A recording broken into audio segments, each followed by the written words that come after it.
And I am wanted. And I am worthy. And I am called. And I am purposeful. And I am accepted. And I am complete. And I am chosen. And I am healed. I am chosen. My childhood was very tumultuous, to say the least.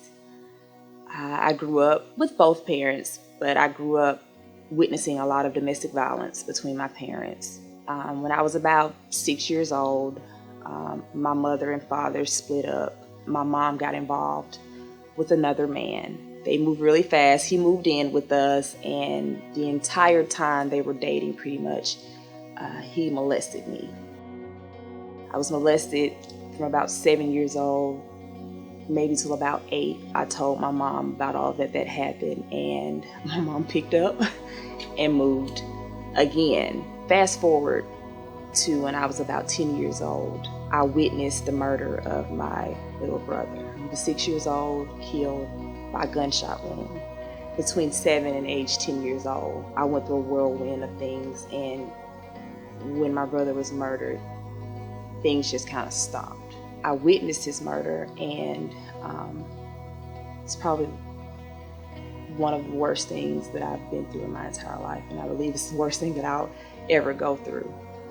My story has been very hard for me to share with people. As a child, I didn't understand what I was going through. I would blame my parents and, blame all these things around me, and everything that made sense to me visibly, I would just blame it. And so as I got older, I became this success-driven individual. I didn't want to ever live in a bad neighborhood. I didn't ever want to be poor. I wanted to just have a good life. And so I went on this whirlwind of, I gotta be successful, and I gotta have a nice house, and I gotta have a nice car, and I gotta have these things. And if I look successful, I can hide all that stuff that I went through. I can suppress all those demons from my childhood and all those things that I went through. It didn't work. Well into my 20s, I just had a moment with God, and I started to go, God, what is wrong? Why can't I be happy? I'm trying my best to just let go of my past. I'm not that little girl anymore who lived in the projects, who was poor, who didn't have anything, who didn't really have anybody. I just want to be happy. I just want my brokenness to be, just want you to fix it.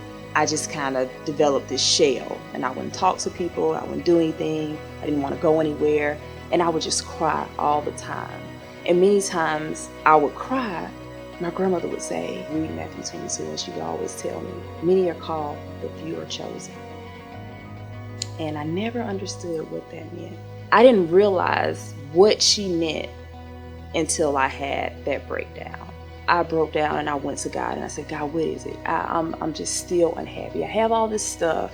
My life appears to be good. And God spoke to me and he said, your life is not your own. Everything that you've gone through has nothing to do with you. It's not your fault. It's not anything you've done, you did, or whatever. It's all about me. My mess of a childhood has become my message, because there is some little girl or little boy or even adult who can't leave their childhood behind. But my story will show you that God is a God of restoration, of redemption, that he saves, and that there's no mess that he can't handle. And the very mess that you're in is your message. And we have to use our message to glorify God, to lift his name up so that people know my life was horrible, but God saved me. I was chosen to go through those things so that God can use me to save one person's life, to show them that whatever you're going through, God is always there.